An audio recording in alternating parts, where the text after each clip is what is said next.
hablan del paso civilizador y del progreso de los pueblos. Este Ecuador, amazónico, amazónico. Si no existiera el ceviche, el sol que mata al mediodía, la cerveza fría, el boli de tres, el tráfico y el estrés, día libre para la people, si gana la selección, 15 minutos de gracia hasta para tomar el avión. Dime si esto no está igual, dime si esta no es la plena. Solo una cosa voy a aclarar, nada se iguala a mi tierra, no, no, no. Dime si esto no está igual, dime si esta no es la plena. Lo digo claro y así tal cual, nada se iguala a mi tierra, nada se iguala a mi tierra, nada se iguala a mi tierra. Las rosas de mi país, nada se iguala a mi tierra, van floreciendo de nuevo, nada se iguala a mi tierra. Por eso hay que celebrar, nada se iguala a mi tierra, que lo sepa el mundo entero, nada se iguala a mi tierra. Lo, lo, lo, lo, lo, lo, lo, lo.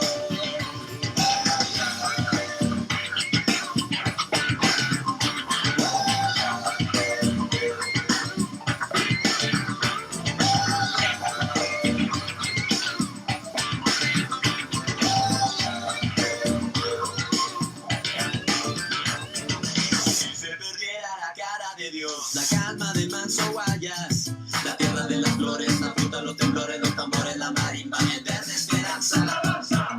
¿Qué cantaría yo, mi amor? Patria, tierra sagrada, de honor y de hidalguía.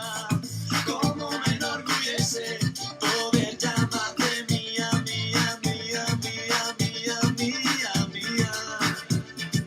Dime si esto no está igual, dime si esta no es la plena. Lo digo claro y así tal cual, nada se iguala a mi tierra, nada se iguala a mi tierra, nada se iguala a mi tierra. Ahora tú ya lo sabes, nada se iguala a mi tierra. Conmigo a mi Ecuador, nada se iguala a mi tierra. Clavada en el pecho traigo, nada se iguala a mi tierra. La bandera tricolor, nada se iguala a mi tierra. Ya nadie nos ve la cara, nada se iguala a mi tierra. Ya no comemos mentira, nada se iguala a mi tierra. Si el que va al frente no guía, nada se iguala a mi tierra. Lo sacamos al otro día, nada se iguala a mi tierra. No hay nada como mi Hola, hola, buenas tardes, queridos amigos y amigas.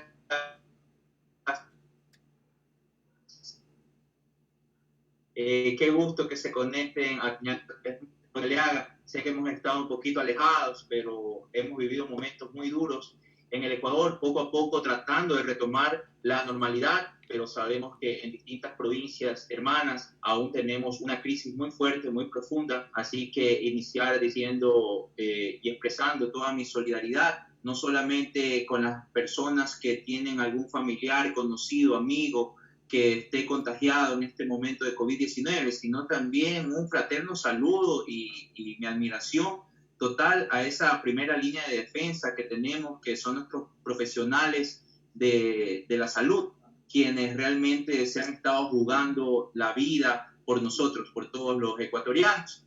Sabemos que en este momento que se viven momentos tan difíciles es necesario mucha solidaridad por parte de los que más tienen hacia los que menos tienen. Entonces eso, iniciar expresando esa admiración por nuestra primera línea de defensa y mi solidaridad con todos los hermanos ecuatorianos que han sufrido las consecuencias de esta pandemia que está afectándonos a todo el mundo, ¿verdad? Bueno, quiero recordarles una vez más que este programa está hecho para ustedes, que si alguien quiere participar, de todas las personas que están viendo esta transmisión, a quienes les agradezco muchísimo que estén en sintonía, pues lo único que tienen que hacer es escribirnos por interno para poder registrar sus datos y obviamente podemos hacer una selección de los personajes que pueden participar. Hoy día tengo el gusto de contar con una invitada muy especial. Ella es cofundadora del colectivo Mujeres de Asfalto, es activista social de temas de derechos humanos, se declara feminista y quiero darle la más cordial de las bienvenidas a la señorita Juana Francis Bone, quien nos contará solo la NAPLE acerca de la participación de las mujeres en la política ecuatoriana. Juanita, bienvenida y tienes la palabra. Con esa presentación me hace poner más nerviosa de lo normal. O sea, deberíamos ponernos un poco más serios en estos espacios, no, mentira. Muchísimas gracias, Ronnie, mucha alegría poder compartir aquí y creo que, chévere, sabes que a mí me sorprendió, yo dije, el Ronnie quiere hablar sobre la participación política de las mujeres. No sé si vas a aguantar todo el programa, porque creo que estoy más cargosa que antes. Entonces la NAPLE que voy a estar bien cargada. Entonces, eso, muchísimas gracias por la invitación. Está muy bien, sin más vale, es importante que en estos momentos de tiempos políticos muy duros, que sabemos que las malas decisiones de los políticos de turno, de las autoridades, nos han llevado a los hermanos ecuatorianos a soportar las consecuencias de todo esto. Y hay un tema que a mí me preocupa muchísimo y ya lo vamos a desarrollar más adelante, que es el tema de la violencia política hacia la mujer. Te lo digo con toda la sinceridad porque a mí me enojan las injusticias, pero sobre todo cuando no es que te vas contra un ser indefenso, porque hay mujeres guerreras muy peleadoras, créeme, que tienen muchas capacidades, muchas actitudes, pero vamos a que existe todavía ese pensamiento muy arcaico y por ser mujer y participar en la política reciben todo el embate de la discriminación, de los ataques sistemáticos y de unos pensamientos que ya no deberían existir en nuestra sociedad, que debemos permitir la participación de todos y cada uno de nosotros, en especial de las mujeres, porque yo creo que es la reivindicación histórica que se merecen, ¿no? De mucho tiempo, de sus luchas. Y bueno, tú conoces más de cerca que yo siempre he sido fanático de la lucha de ustedes, de mis queridas compañeras, y hoy más que nunca tenemos que afianzar estos temas en la conciencia ciudadana porque es necesario que tengamos un presente y un futuro mejor.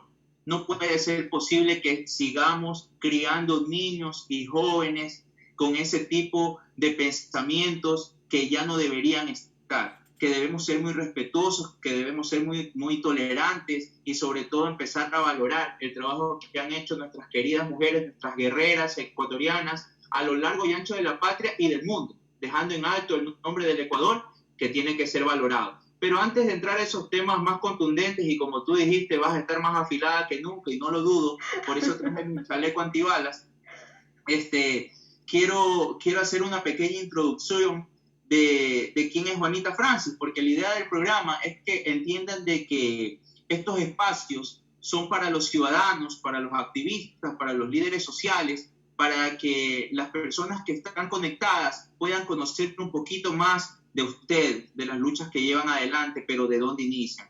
Así que, bueno, quisiera saber quién es Juanita Francis y qué te motivó a defender los derechos humanos. Bueno, en el bajo mundo me conocen como Pachuca, y eso, Pachuca en quichua es como terco, ¿no? Entonces dicen que soy como una persona muy necia, y cuando se me mete algo en la cabeza, eso es, ¿no? Pero no es una terquedad, sino que es como la necesidad siempre de, mira, no hay imposibles. Cuando tú eres mujer, cuando eres negra, cuando vienes de un hogar que toda la vida ha trabajado muy duro, porque las situaciones económicas son muy complejas, una de las cosas que tú te proyectas en la vida es, no hay un desafío que no lo pueda vencer. Entonces, con esa consigna, aunque soy una persona, la gente cree que soy muy dura, pero no, yo creo que soy un ser humano muy sensible. Pero la cuestión es que cuando te proyectas una meta en tu cabeza, o sea, la cumples, pero hay un camino bien tortuoso, ¿no? Hay como que unas consignas ahí muy complejas. Y creo que el ejemplo que tuve en mi casa siempre me ayudó a como ubicarme en tiempo y espacio, ¿no? No hay tiempo, simplemente que si llegas a parar, porque es necesario a veces poner una pausa, pero que sea eso, una pausa, algo que sea como una transición para ir con más fuerza, ¿no? Como que paras para recargarte gasolina y continuar. Entonces, con ese ejemplo, además que tenía una madre muy cabrera en la vida, entonces mi mamá, yo creo que eso me configuró a mí el carácter como el que tengo. Y hoy día una amiga me decía, ¿no? Juana, quizás tú, lo que sucede contigo, puedo decir malas palabras, aunque no existen malas palabras. Bueno, O sea, decía, sí, mi amiga dentro dijo, de los límites de la tolerancia y del respeto, sí, es la NAPLE, bueno, o sea, no me van a poner pi luego, porque eso de la censura, después hablamos de ese tema. La cuestión es que me decía, es que no te estás ahuevando y el problema con la gente es que le tiene miedo a la gente que no lo hace. Y la cuestión aquí es que no es eso, sino que es como, yo digo, Ronnie, cuando tú te planteas algo en la vida y además sabes que eres ejemplo para tus sobrinas, para tus hijos, para tus hermanas y demás, y que hay otras compañeras que te están chequeando porque cuando reconoces que eres ejemplo, te tienes que cuidar de lo que hagas. Pero también el cuidar no quiere decir que tienes que sobrecargarte, sino, hey, si yo lo puedo lograr es porque otros pueden hacerlo. Y la otra es que es complicado con la vida que no te indignen algunas cosas. Es complicado que no tengas rabia, es complicado que no te enojes, es complicado que veas una injusticia y te diga, y pasas de largo, no es posible, no es humano, ¿no? Y creo que también esas cosas te hacen como entender. O sea, yo algo que tengo muy presente, mi mamá, y siempre hablo de ella porque, bueno, ya no está, pero la mamá tiene que recordarse, mi hija era necia, pero era buena hija. Entonces mi madre tenía un negocio en el mercado y creo que casi la edad de mis hermanos mellizos, hablo de unos 20 años, su negocio, y nosotros la acompañábamos. Mi vieja se levantaba a las 4 de la mañana y teníamos que acompañarla. Y yo digo, mi ejemplo de vida fueron muchas de esas mujeres. O sea, yo veía, no era solo mi mamá la que trabajaba en el mercado, habían otras señoras, la que vendía las legumbres, la que vendía el marisco y demás, y eran mujeres que además, al mismo tiempo que estaban trabajando, tenían a sus hijos estudiando. Entonces, por eso te digo, es complejo con esas realidades pasar y decir, ah, no, esto vive toda la gente. Entonces, el tema de las desigualdades creo que es un tema que a mí siempre me rompe mucho, y el tema de la movilidad humana y de la migración es un tema que además lo llevo mucho en el corazón porque a lo largo de mi vida también he sido migrante. Y, y más migrante interno, ¿no? O sea que puedo decir que casi me conozco todo el Ecuador, pero justamente esta migración también te hace entender, ¿no? Que muchos vivamos en otras ciudades, el tema cultural que te genera memoria, que te genera muchas cosas, te empodera también. Y que el venir de contextos complejos también te genera empoderamiento, ¿no? También te define el carácter, te define las luchas, te hace tomar la rabia como un motor también. Entonces eso, yo creo que si me preguntas eso también soy fan del encocado y del plátano. oye, No voy a decir el Juanita, encebollado, pero, no voy a decir el a encebollado. ver, Juanita, tú eres una mujer joven. No, ¿Qué, casi qué es 40, lo que te ha marcado actualmente en este trajinar de la lucha social, la lucha y el activismo social? ¿Qué es lo que te ha marcado y eso influyó en la idea de crear el colectivo Mujeres de Asfalto? El cómo nos ven, yo creo que es eso. Si tú me preguntas cómo defines lo que te ha marcado es el cómo nos ven. Y eso me refiero a, no es solamente el ser mujer, sino el ser mujer negra, el ser mujer de una zona rural, el ser mujer negra rural, además el estar aspirando a educación. Entonces, claro, si tú me dices a mí cómo se crea Mujeres de Asfalto, primero que se creó de una necesidad, era un grupo de, no eran, éramos un grupo de chicas jóvenes y chicos pensando en cómo generar o cómo poder aportar desde nuestros conocimientos. Y hace 11 años nos creamos en la ciudad de Guayaquil trabajando por mujeres migrantes, ¿no? Entonces era, y luego con el pasar del tiempo lo que pasa es que nos vamos modernizando, ¿no? O vamos también ampliando horizontes de la proyección del trabajo en derechos humanos. Y eso es un poco lo que ha pasado.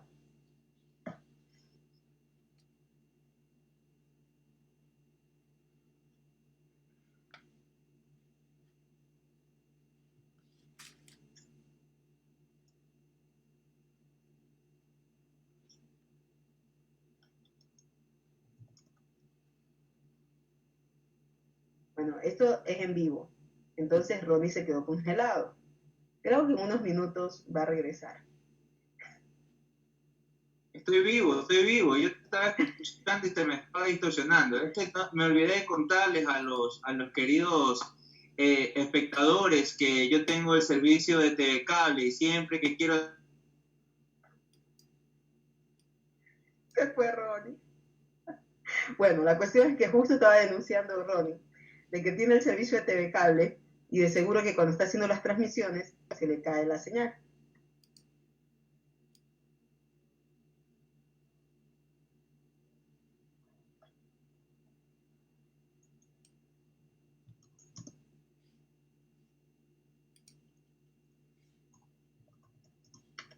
Vamos a hacer algo. Vamos a contar un ratito. 5, 4, 3, 2. Vamos a hacer como en la infancia. 2,5. 2,5. 2. 1. 1,5. 1 y me acaban de dejar sola. Ok. Entonces, si la gente escribe, para que yo no me sienta así como sola y abandonada en un espacio cibernáutico, les voy a seguir contando. Y así nace un poco esta locura de colectivo que tenemos. Y digo una locura, y yo creo que es el reflejo justamente de las apuestas colectivas, las construcciones colectivas. Y esas apuestas de las construcciones colectivas son justamente espacios donde podemos reencontrarnos. Y acaba de llegar nuestro colega Ronnie.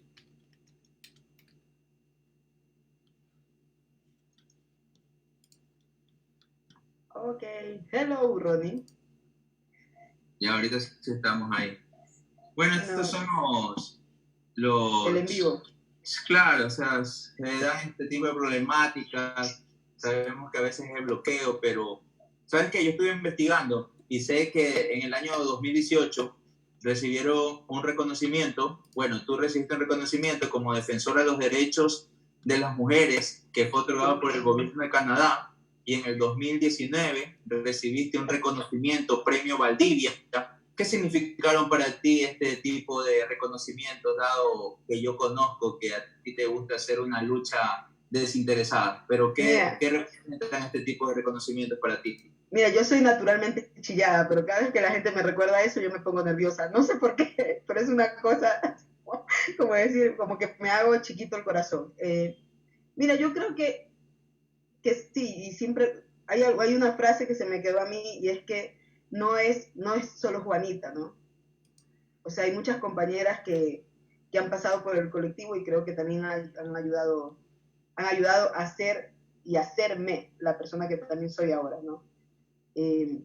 Y algo que justo estaba diciendo antes que regresaras es, para mí el colectivo es justamente la representación de eso, ¿no? Del trabajo colectivo, de las apuestas por construir otras formas de hacer política. Yo me acuerdo que alguna vez estuviste en Esmeraldas y conversábamos justamente de lo que significa innovar en hacer política, qué significa el desafío de una apuesta por hacer otras formas de hacer política. Y esto no es solamente para las organizaciones políticas, para los movimientos, para los partidos y demás, sino que esto de pensarnos en otra forma de hacer política nos toca a todos y a todas y a todes. O sea, toca en la sociedad en general en hacer apuestas políticas por crear otro tipo de espacios. Y los reconocimientos a veces se quedan en eso, ¿no? En reconocimientos, pero claro, para el colectivo es como un motor también. Quizás no vamos por mal camino, ¿no? O sea, como que vamos haciendo las cosas por un bien común, ¿no? Que al final de la historia yo creo que esas son las apuestas políticas que tienen que ir. Cuando hablamos del buen vivir, ¿no? De esa agenda política de la dignidad humana, creo que no son discursos, ¿no? Son más verbos, ¿no? Y cómo lo transformas en acción es en cómo nuestras relaciones terminan siendo eso. Así es, yo coincido plenamente contigo. Yo soy el arroz con pollo que anda en todo el territorio y me reúno con todos los chicos, todas las organizaciones, porque eso es lo bonito, ¿sabes? Yo creo firmemente en que el trabajo político no se puede desarrollar si tú no conoces el territorio. De nada sirve que tú te burocratices y te quedes metido, reducido a un escritorio y desde ahí tú quieres dictar hasta las políticas públicas. Así no funciona nuestra sociedad, más aún en un país como Ecuador, que existe mucha injusticia social, mucha inequidad, donde hay zonas muy deprimidas que están junto a sectores muy opulentos. Entonces, esa visión del mundo, y en este caso de nuestro país, tenemos que conocerla de primera mano. Antes de la pandemia, pues, bueno, yo recorría muchísimo el país, reuniéndome con todos los sectores que me invitaban, porque soy arroz con pollo, pero con invitación. Entonces, siempre me interesó el tema de la lucha de nuestros liderazgos de mujeres. ¿Y por qué? Porque ha sido un sector que muchas veces fue relegado, discriminado, que te decían que no podías, o se sorprenden cuando tienen roles importantes o fundamentales, ¿verdad? Se sorprenden de que esté una mujer, y no debería ser así, debería ser lo más normal del mundo, y más vale confiar en las capacidades que tienen nuestras queridas compañeras, porque al igual que nosotros, también se han preparado muy bien en la vida, ¿no? Y tienen las mismas cualidades, capacidades y actitudes que nosotros. Sí, y no que te pare, pero además a las mujeres nos piden currículum cuando queremos participar en la vida política. A los hombres no. Y perdóname, pero no. Y no me digas depende. Y no me digas depende. Pero a las mujeres cuando queremos participar en política, lo primero que te dicen es, ¿y de qué proceso viene? ¿Y por qué ahora quiere participar? ¿Y quién la financia? ¿Y quién no sé qué? O sea, perdóname, a las mujeres nos piden currículum. Hace poco nosotras sacamos una campaña que se llama Yo Presidenta. Sí, me gustó esa campaña. Y me voy a la presidencia y lo primero que me dijeron es, ¿y quién te va a financiar? Y digo, hello. O sea, ¿qué significó? O sea, a ver, ¿qué significa eso? O sea, tú no puedes participar en política porque eres una mujer empobrecida, porque eres de sectores populares, porque, o sea, empezaron justamente lo que se empezó a reflejar, pero ¿sabes qué me encantó? La respuesta de las compañeras. Y algunos que otros compañeros inteligentes, pero me gustó la respuesta de las compañeras. ¿Y sabes por qué?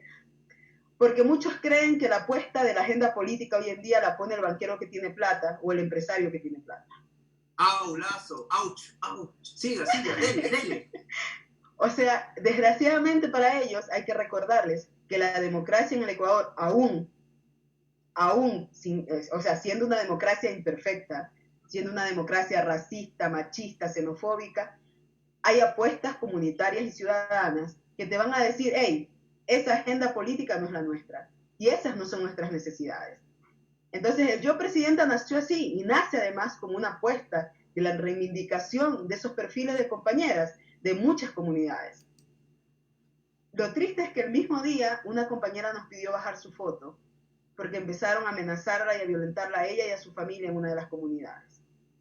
Claro, yo estaba estresada, enojada, por eso empecé hablando de la rabia, porque cuánta rabia da que una acción ciudadana te parezca una amenaza.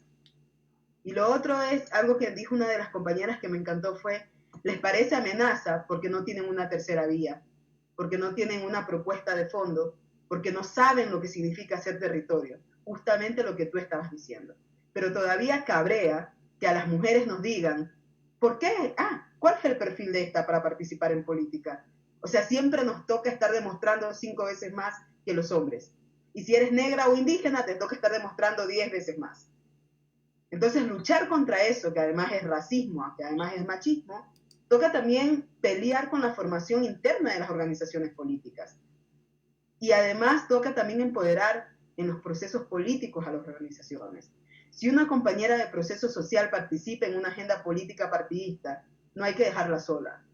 Hay que hacer una apuesta por esa compañera, porque luego nos aparecen estas compañeras que desgraciadamente manejan una agenda legislativa según su conveniencia particular y se olvidaron del proceso. O tenemos presidentes como los que tenemos, ¿no? Con una agenda que no tiene ni el tema de género, ni el tema de interculturalidad, ni el tema de políticas económicas con transversalización de género, ni mucho menos. Porque no les interesa, pues. No es que son apuestas que son transgresoras. Y transgredir es romper un sistema que además está sostenido por estos empresarios y banqueros que sostienen el status quo, que les encanta además, ¿no? Y cuando le mueves la mesa, para ellos es como un temblorcito de 7.5. Pero sabes que hay que rescatar varios puntos, ¿no? Yo coincido en la mayoría. Sabes que es difícil ponernos de acuerdo, especialmente cada uno tiene sus criterios y está bien, yo respeto y yo respeto los criterios de todos, pero hay un tema. Recuerda que la constitución anterior a la de Montecristi en el 2008 fue construida en un cuartel militar. Claro, ¿no? Claro. ¿Ya? ¿Cómo entonces, a raíz de una constitución, o sea, a donde quiero llegar, que cuando hay voluntad política se puede hacer. Y se ha hecho mucho, se ha hecho muchísimo. Para lo que teníamos antes, se ha hecho muchísimo. Que se debieron profundizar en esos cambios, por supuesto que sí, ahí estoy totalmente de acuerdo. Por eso empecé el programa hablándote del tema de la violencia política de género hacia mis compañeras, ¿ya? Porque imagínate, es fácil llenarse la boca y hablar cualquier tontería en contra de mis compañeras y de cualquier mujer que esté desempeñando una función pública. ¿Por qué? Porque son visibles. Pero el maltrato lo vemos a diario en la calle. Eso es a diario en la calle y eso tenemos que cambiarlo. Por eso yo soy un fiel defensor de la educación.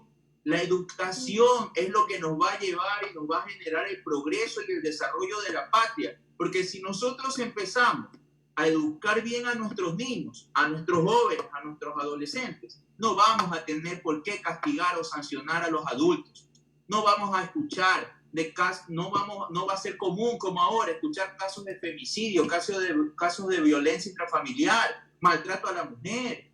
Eso no va a ser el pan diario como sí lo es ahora, porque lamentablemente no se trabajó en eso. Más vale, como tú hablabas del régimen, este régimen se ha encargado de desinstitucionalizar el Estado y sobre todo la educación. Recordemos que ni en guerra, ni en estado de emergencia se pueden tocar presupuestos de salud y educación, y lo primero que hicieron fue rebajarle y recortar el presupuesto a las universidades. O sea, sí, es una locura. O sea, hay que ir por una parte. Yo, algo que rescato de la Constitución del 2008, algo que rescato y defiendo, es que fue un proceso ciudadano. Eso no lo puedes borrar. Y por eso la naturaleza de ese cuerpo legal como es. Y por eso hay que defenderlo. Por eso es como un cuerpo legal que además funciona con la realidad y proyección. Tanto así que yo me atrevo a decir que la Constitución del 2008 representa además formas de neoconstitucionalismo que antes no se habían visto para temas de la naturaleza, derechos humanos, protección del territorio y demás. O sea, esos avances nadie los puede borrar. Ahora hay una realidad, y es que, desgraciadamente, un cuerpo legal no te resuelve todo.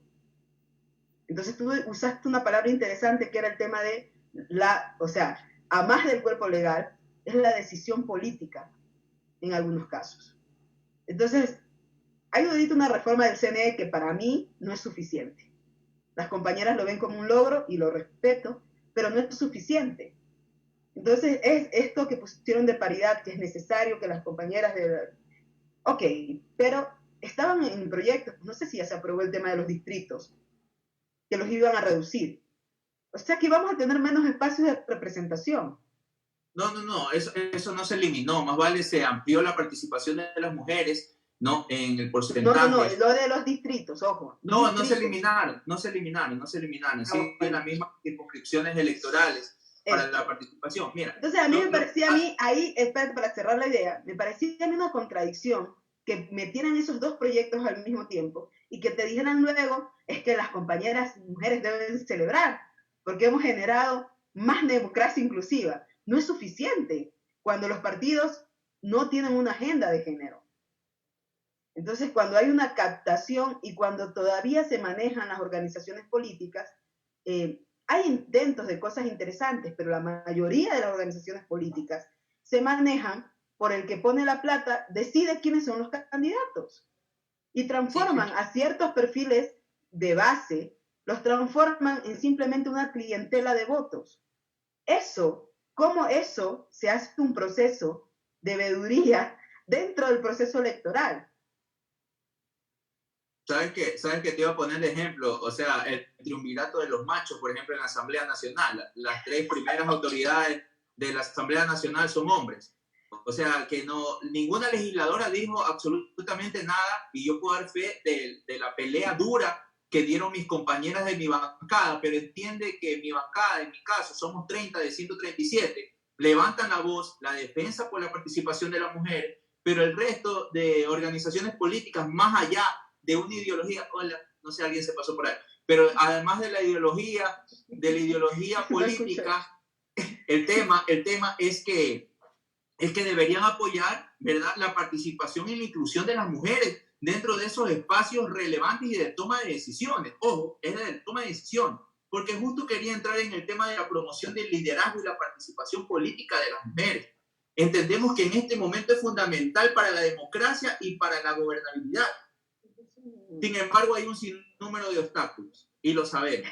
Es un sinnúmero de obstáculos. Mira pero, mi cara, por favor. Sí, por eso te digo.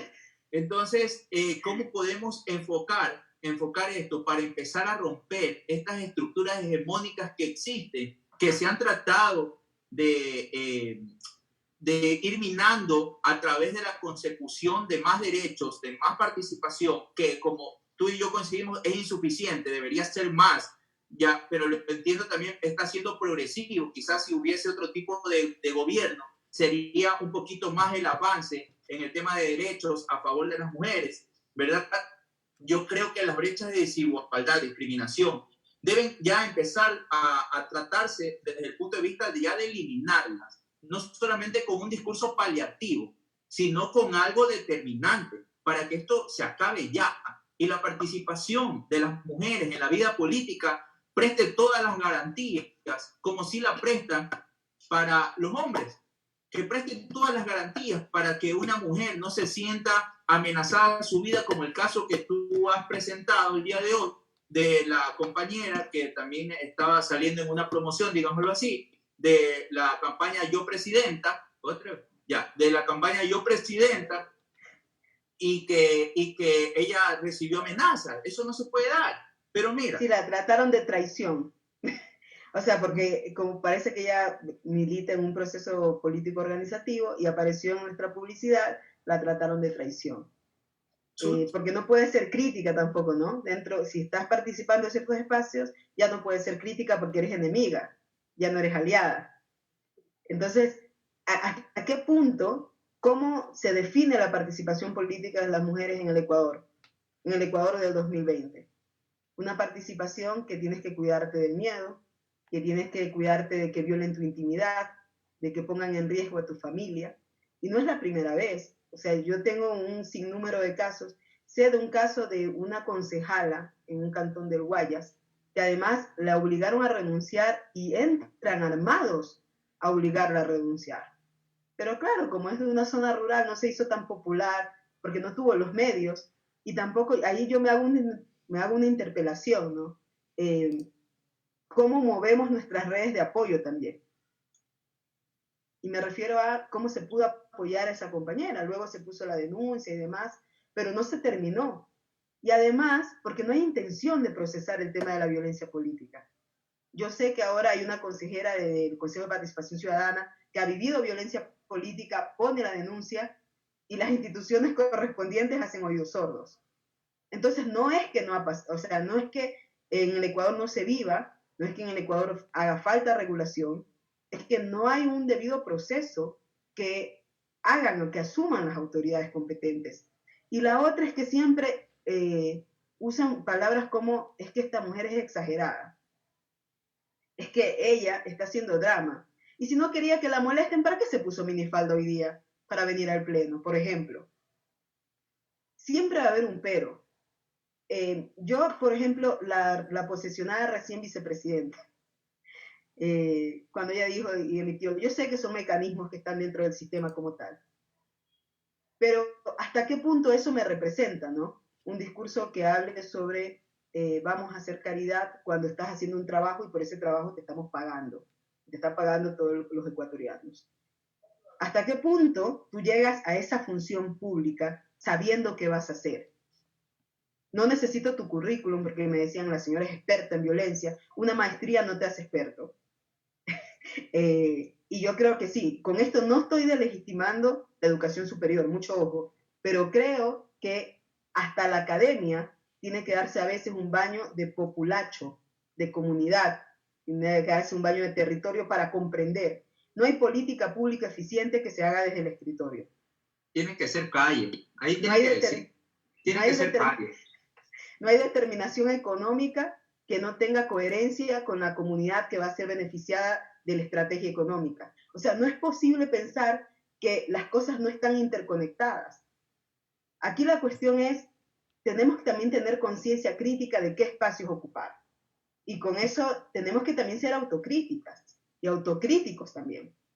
Si yo, que estoy trabajando seguridad, creo que seguridad simplemente se traduce a armas y chalecos antibalas, y no estoy hablando de las otras formas de pensarnos la seguridad desde cómo se habita en los espacios, ahí hay un error. Porque entonces creo que todo se cura con garrote. Entonces, esa estrategia de pensar de cómo nos ubicamos. Y la otra, no sé si ustedes se han dado cuenta, pero Ecuador en estos momentos, además de la crisis que tenemos por temas de sanidad, hemos vivido y estamos en una transición constante de crisis política, pero además con falta de representación femenina de pueblos y nacionalidades. Yo hace poco estaba trabajando en un informe sobre cómo está representada la población afroindígena en estos momentos en el gobierno actual. Y no hay representación. O fueron destituidos o destituidas, o fueron eliminadas sus instituciones, porque también la otra es, ¿qué significa la institucionalidad en algunos espacios, en algunos gobiernos o en algunas democracias? Y la institucionalidad también representa, con presupuesto, representa la decisión política de esos gobiernos. A eliminarlo, no hay decisión política. Pero además, cuando no se hablan ciertos temas, es también una forma de invisibilizarlo. La otra que yo te quería decir es, ¿cómo hacer? Y esta es una pregunta que además yo debería responder a tus preguntas, pero aquí te la voy a lanzar. Es cómo hacer la interpelación de nuestros espacios. Si a ti te invitan a un evento y ves que hay 7 hombres y una mujer, algo pasa. Si somos el 50% de la población, ¿cómo es posible que la representación esté en una sola mujer y en 7 hombres? Pero si tienes de muestra la asamblea, te puse de ejemplo yo, pues. Y sabes que es chévere, porque al final del día está bien, porque lo mismo que tú haces de consultarle al entrevistador, entre comillas, que soy yo lo hago cuando voy a los medios, porque está bien, es natural, es la naturaleza del ser humano. Pero depende de la persona, ¿sabes? Yo creo que nace mucho eso de normas deontológicas, valores y principios, normas deontológicas, éticas y morales, ¿no? Y vienen intrínsecos tus principios y tus valores inculcados desde el hogar. Yo sí soy una persona que siempre menciona, ¿sabes qué? Oye, ¿por qué en tal medio de comunicación, acuérdate que una vez tuvimos esa conversación, ¿por qué en tal medio de comunicación hay puros hombres? ¿Ya? Y yo alzo mi voz, yo sí reclamo, y yo digo, oye, ¿sabes qué? Dale un poquito más de diversidad, pues, o sea, invita a un hombre y una mujer, y empecemos a hacer algo así, pues, no, más diverso, más inclusivo. Y se empiezan a dar las cosas. Yo creo que, como te dije, yo creo mucho es en nuestras generaciones presentes y futuras, porque tenemos que educar. Vuelvo a caer en el tema de educación porque para mí es fundamental. Esto nace por educar a nuestros niños y jóvenes. Tú pusiste un ejemplo muy claro. Tú dices, es que le echan la culpa porque ¿por qué salió minifalda hoy día? ¿Por qué se pone esa minifalda? No es el por qué se puso la minifalda. Es que tú tienes que respetar. Es la decisión de ella, vestirse como ella quiera. Tú no es tu problema, tú no te metas. ¿Ya? Pero no todos tienen ese tipo de pensamiento.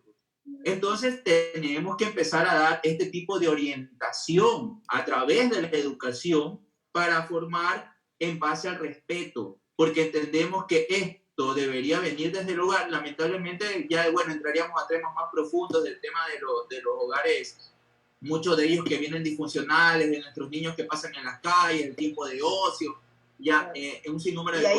Y ahí es mejor invitar a un especialista, ¿no? Yo creo así es. Ahí, por ejemplo, a eso me refiero. Yo ese tema no lo quiero asumir porque es una agenda que sí se debe conversar con gente que te pueda dar respuestas claras a ese tema. Así es, ya. Pero Entonces, yo estoy en bueno, algo que- mira, antes de seguir avanzando, me están haciendo violencia por el celular, porque dice la gente está besada en las redes sociales y me piden que les envíe saludos a Laura Cedeño, Enrique Palacios, Raúl Gualoto, a María Fernanda Salazar, Hilda Paredes, Dana Apolo, Francisca Cruz. Muchísimas gracias por estar participando dentro de este conversatorio. Y realmente me agrada que estén en esta interacción. Y antes, porque el tiempo se nos va volando, ¿no? Aquí en la televisión así es el tiempo, es rápido, es dinámico. Nosotros estamos ya, este es un medio de comunicación, así. Entonces, sí la me gustaría pauta, por que nos favor, la enfoquemos. pauta. No, jamás.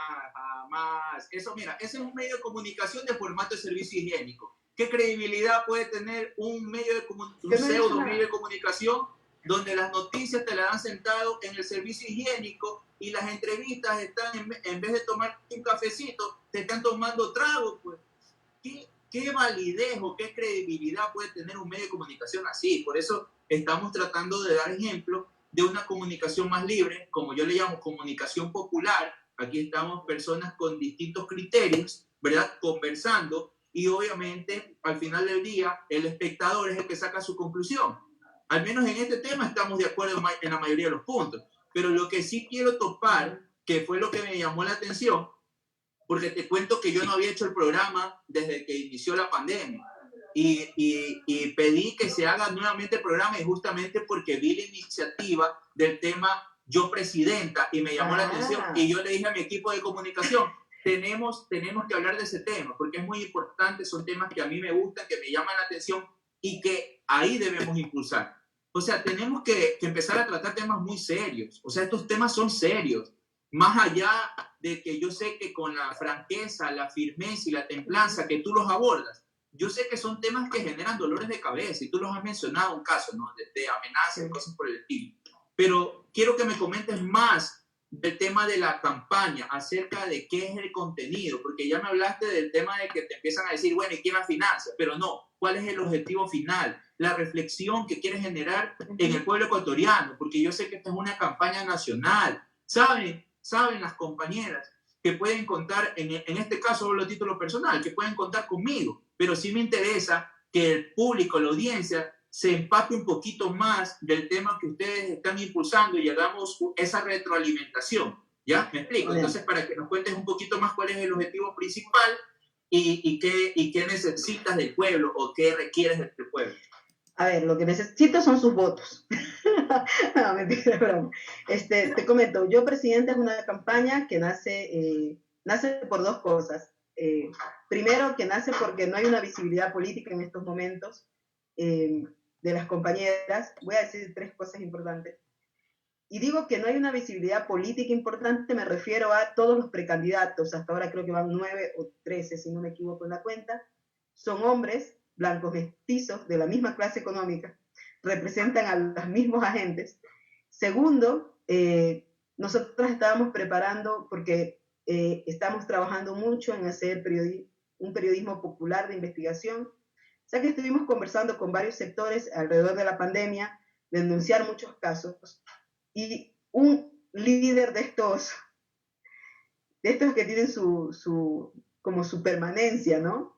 de una organización de trabajadores, nos dice que nos prohíbe invitar a una compañera a un panel. Y que si no las retiramos, ellos cancelan el foro. Primero, un espacio que era nuestro. Y segundo, tú no nos vas a prohibir con quién hablar y con quién no. Estás desubicado. Muy puedes salir herido, Ronnie. Entonces dijimos nosotros que no íbamos a permitir eso y continuamos. Luego de eso conversamos con la panelista, que además para mí es una panelista que representa mucho, que representa el trabajo popular. Yo aprendí con ella, ahí sí voy a decir el nombre, yo aprendí mucho con Mónica Brito en Guayaquil. Y nos querían prohibir, porque según él, porque como Mónica es correísta, está invalidado su discurso. Entonces lo principal de esta campaña para nosotros y para nosotras es visibilizar a las compañeras, visibilizar el trabajo tenemos claras cuáles son los 7 puntos que se quiere trabajar, que se quiere impulsar además, que nuestras compañeras sepan que si van a participar en política partidista, nosotras estaremos ahí acompañándolas. Esto no significa que el colectivo tenga un sello de un partido político, es todo lo contrario. Y siempre lo hemos dicho que somos todas mujeres muy políticas, pero que además reconocemos el potencial de nuestras compañeras.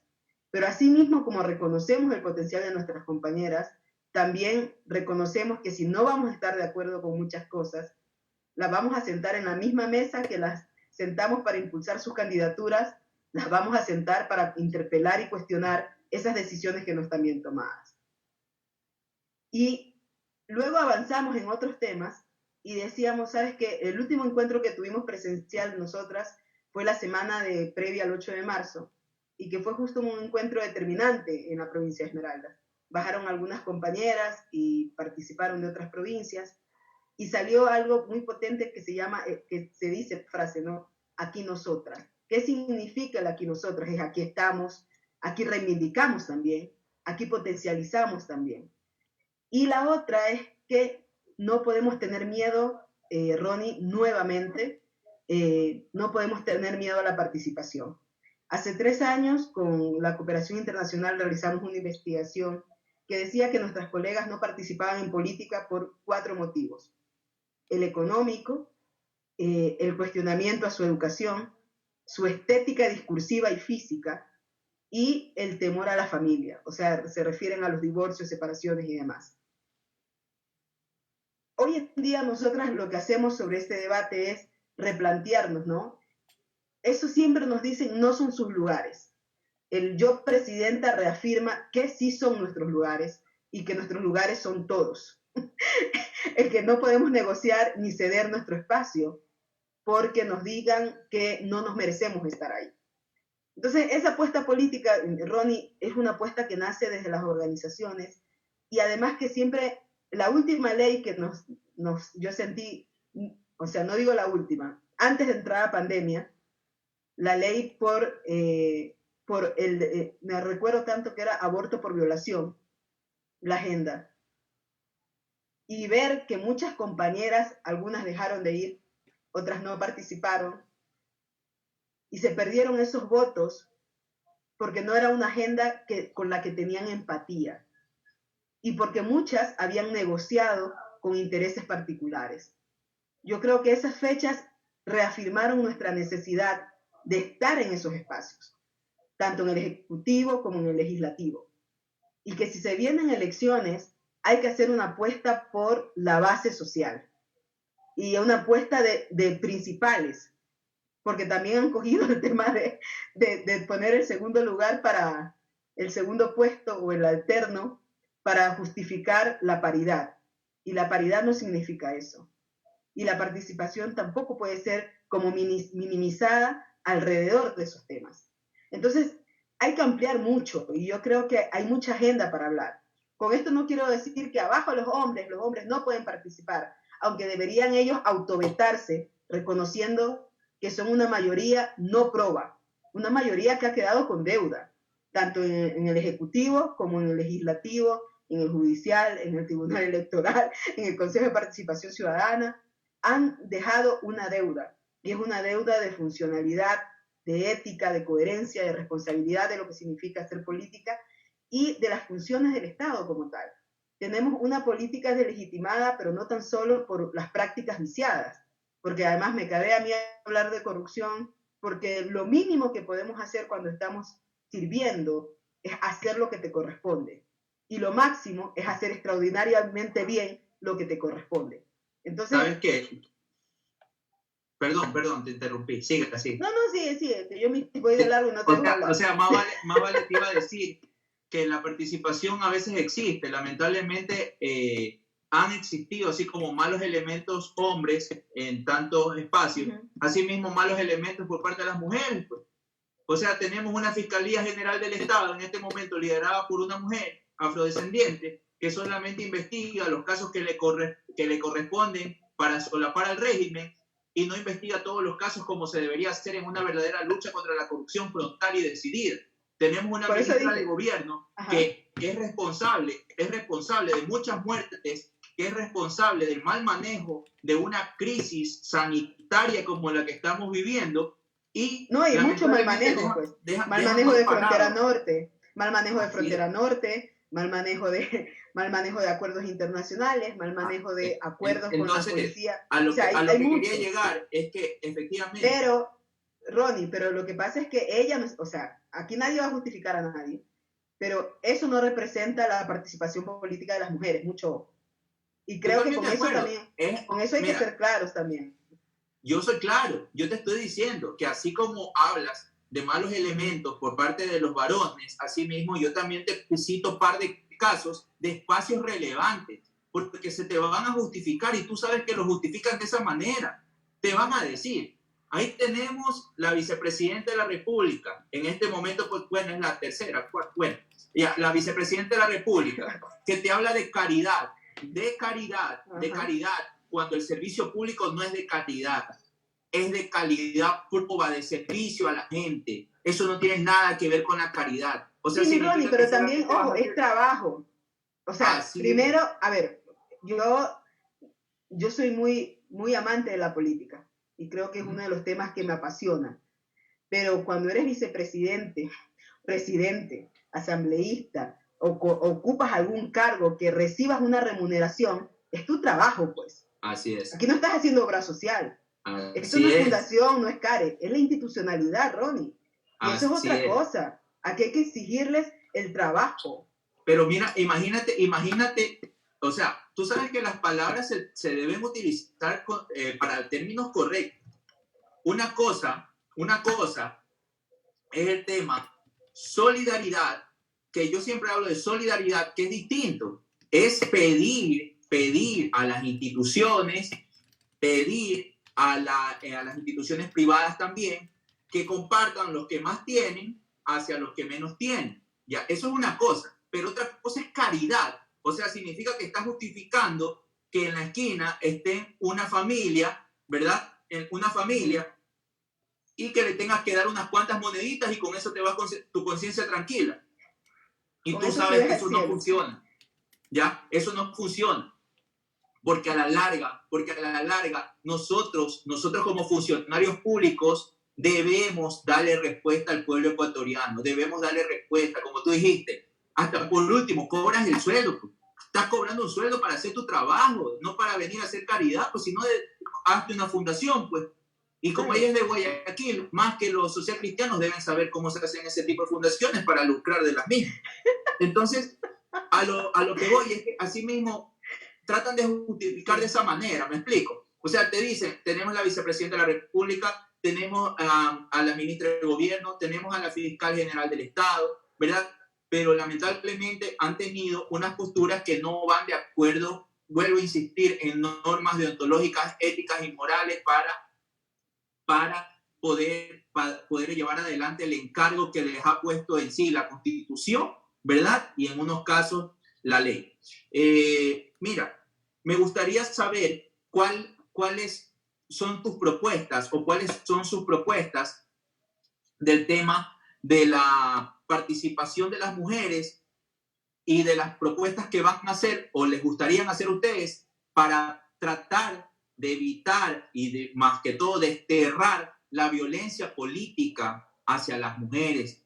O sea, me explico, porque sí, necesitamos saber, quizás desde otros espacios, y yo lo digo porque a veces pareciera mentira, pero desde la dirigencia social, desde las organizaciones sociales, uno da una dura batalla por los derechos y a veces la gente desconoce esas luchas. Y yo digo, desde mis organizaciones urbanas hemos peleado durísimo durante años para ser reconocidos, para no ser estigmatizados, para demostrarle a la gente que hemos sido jóvenes con futuro, que nos hemos preparado y que necesitamos oportunidades. De esa manera, ¿qué propuestas hace el colectivo Mujeres de Asfalto? Y creo que están intrínsecas dentro de la propuesta Yo Soy Presidenta para erradicar de una vez por todas la violencia contra la mujer en la política. Mira, tú le llamas educación, nosotros le llamamos procesos de formación. Y siempre la organización ha realizado, el colectivo como tal, ha realizado esos procesos de formación constantes. Y además siempre decimos nosotras, todo es político. Entonces, esa agenda de todo es político transversalizada en el día a día, transversalizada en nuestro accionar, nos compromete. O sea, no es una cuestión de que, recuerdo la última reunión que tuvimos con una agenda política, y un tipo la llama a mi compañera y le dice, venga usted, que usted es mujer bonita, así le dice, venga a tomar apuntes. Estábamos en un espacio de organización política nacional, y le dice eso. Y claro, entonces yo me levanto y le digo, no, en este caso pueden ustedes, porque también tienen manos, y me imagino creatividad para escribir, pueden tomar los apuntes de esta reunión. Qué bestia. Claro, Pero se quedaron uno congelados. se ríe para no llorar, ¿no? Pero ese es el cotidiano. Y la cuestión aquí, Ronnie, es que la formación no puede ser solamente la formación formal. Hay que deconstruir además esa formación y replantearte cómo hacer agenda de una educación popular que forme además ciudadanas y ciudadanos críticos. Y eso es algo que lo hacemos y lo proyectamos a continuar haciendo. Hay 8 elementos que están dentro de la agenda de temas, que es el tema de soberanía alimentaria, que es el tema de salud y educación integral, que es el tema de empleo digno, y creo que se me están escapando 2 más, que tiene que ver mucho con el tema de la agenda económica y el otro con la agenda ambiental. Y esto pensando, porque la cuestión es que las mujeres no solo somos urbanas, para que hacen estrategia de campaña pensando, o que dicen que quieren ser las voces de las mujeres, que hacen esto pensando solamente en que existen ahí, sino que la agenda política tiene que ser una agenda que transversalice el territorio, y me refiero al territorio nacional. Tú no puedes hacer una agenda, o sea, el fracaso, y perdón que tome me gusta poner ejemplos para ser un poco más clara, el fracaso de la emergencia sanitaria en el Ecuador es porque no tiene personalidad ecuatoriana. Es una agenda que la copiaron. Mira, esto están haciendo en España, en Europa o en Italia, donde hubieron los primeros casos, y vamos a aplicar el quédate en casa en Ecuador. O sea, yo a los 3 días de la pandemia justamente escribí un testamento diciendo, ¿qué pasa con los núcleos familiares múltiples? Y pongo el ejemplo, en mi casa viven un aproximado de 14 personas.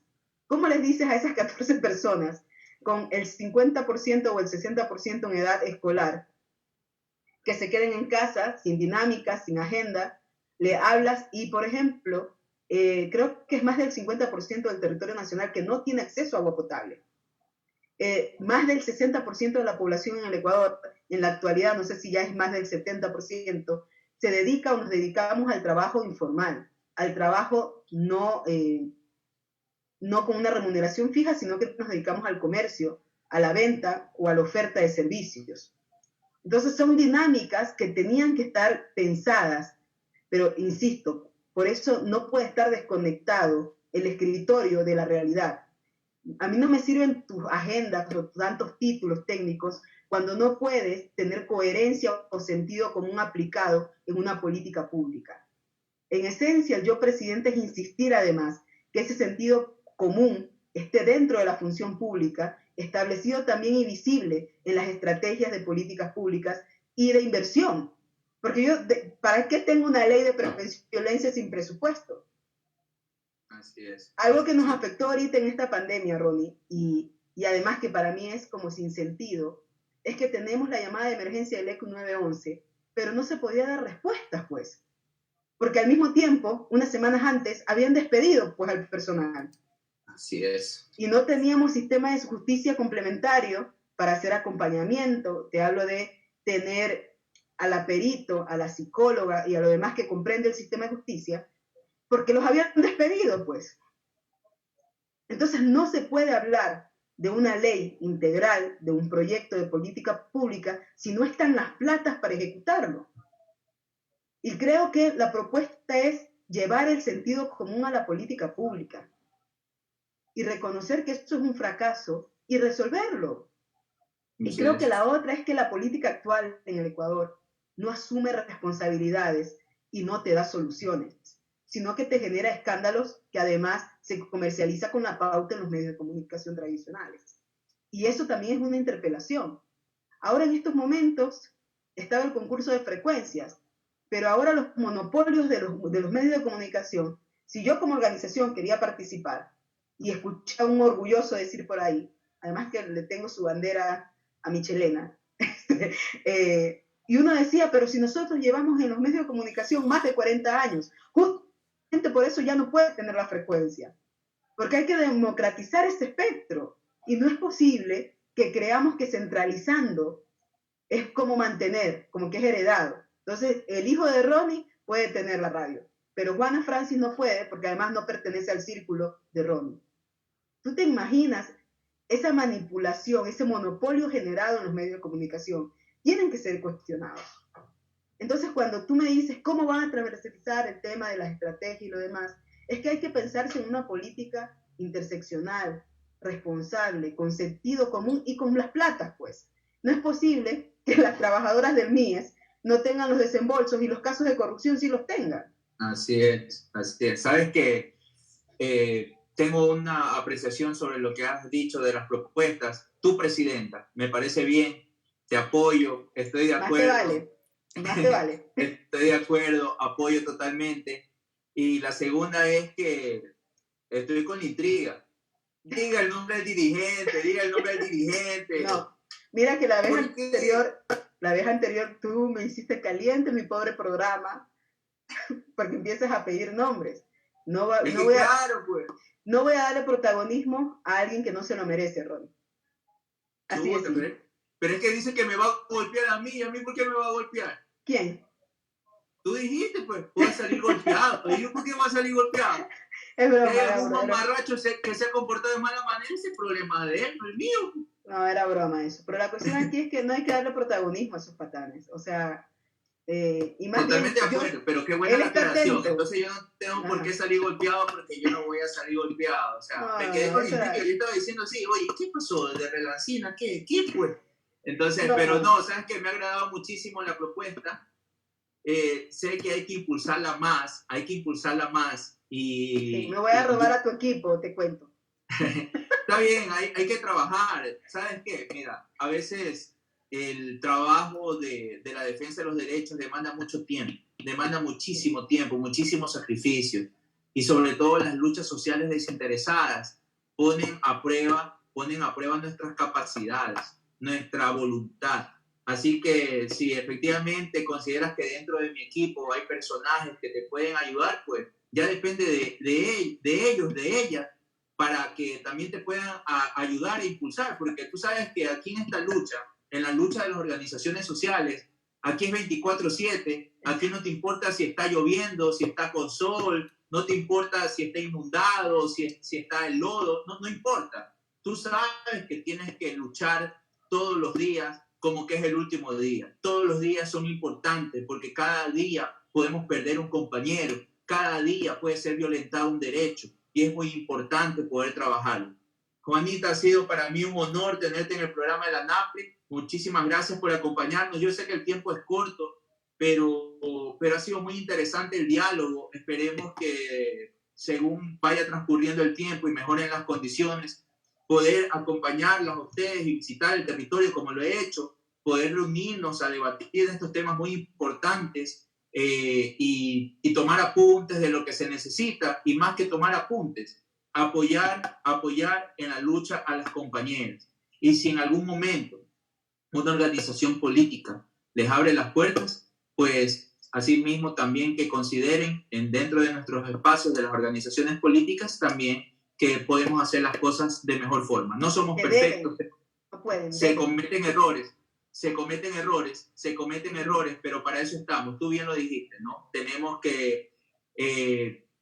que mirar hacia atrás en retrospectiva, hacer la reflexión y decir, ¿sabes qué? Nos equivocamos, tenemos el tiempo suficiente en este momento y sobre todo la voluntad política, siempre la voluntad y la decisión política para hacerlo, empoderarnos del presente, construir ese futuro que nos merecemos todos los ecuatorianos, todos, absolutamente todos. Y entonces, todas, por favor, y todas. Todos y todas. Y bueno, todos. yo tengo el tema todas, del lenguaje, yo sí tengo mi reparo. A ver, Rodri, repite después de mí porque aquí lo están viendo. De todas los ecuatorianos. No, ¿ya? Entonces, yo no estoy, en tu todos yo no estoy. Por supuesto. No, porque yo soy mujer. Y a mí cuando se refieren a mí, tienen que referirse como todas. Bueno, entonces si tú dices todas, y pongámosle un poquito más, Todos, todas, todes. Mira, yo tengo una discrepancia y yo creo que estoy en ese caso del lado de la Real Academia de la Lengua, pero la ahí Real está. Academia de la Lengua también dijo que los negros eran seres animalizados. Así que la Real Por Academia eso- de la Lengua... Por eso te digo, en ciertos aspectos, en todos no vamos a coincidir y tienes que respetar mi criterio como yo respeto el tuyo, porque esto no es de quien tiene la razón, esto no es de quien tiene la razón. Y tú sabes que yo soy de pensamiento amplio, pero igual hay cosas, y en este caso donde yo me expreso de una manera muy amplia, muy general, y es mi manera de expresarme. Yo soy un guayaco de barrio, o sea, yo soy un ¿Verdad? guayaco de barrio. Yo soy una esmeraldeña de barrio. Entonces esa es mi manera de expresar. A Entonces ver, yo te amigo. agradezco muchísimo el haber participado en el programa, y ya te voy a pasar un video de lo que a veces el tema del idioma, del lenguaje, de la manera en que nos referimos, nos ha llevado en este momento a divagar muchísimo cuando se deben tomar decisiones. Ojo, sí, pero ojo, hay una escritora nigeriana que dice que si la cultura la hacen los humanos, los seres humanos, eso quiere decir, y si los seres humanos nos transformamos, que puede haber la posibilidad de transformarlo. Igual pasa con el lenguaje. El lenguaje es lo que tenemos para comunicarnos tú y yo. Si lo podemos hacer mucho más claro, respetuoso y responsable, eso es una apuesta política. Y el lenguaje inclusivo es una apuesta política. Así que muchas gracias por haberme invitado. Gracias a todos, a todas y a todos que se conectaron. Muchísimas gracias, Juanita. Los esperamos el próximo jueves, así mismo por esta transmisión. Gracias al programa Hoja de Ruta, también hemos transmitido de mi fanpage. Un fuerte abrazo a todos los hermanos ecuatorianos que han estado conectados. Estos son los temas importantes que deberíamos estar debatiendo los jóvenes. Estos son los temas importantes que deben llamar nuestra atención. Siempre propositivos, siempre propositivos. Es necesario cambiar el rumbo de la política actual, y eso solamente lo vamos a conseguir empoderándonos. Quien diga o se quiera desentender de la política no ha entendido nada. En este momento el país está jodido por las malas decisiones políticas, indistintamente de la línea política que haya tomado la decisión. Estamos jodidos por las malas decisiones de un régimen, así de sencillo. Así que para revertir eso, a los jóvenes sobre todo, a empoderarse de la política, de las luchas sociales, a ser solidarios, a ser honestos, a ser transparentes, a demostrar que podemos hacer la diferencia. Muchísimas gracias a todos y nos veremos en una próxima ocasión. Gracias, Juanita. Por eso hay que celebrar, nada se iguala a mi tierra, que lo sepa el mundo entero, nada se iguala a mi tierra.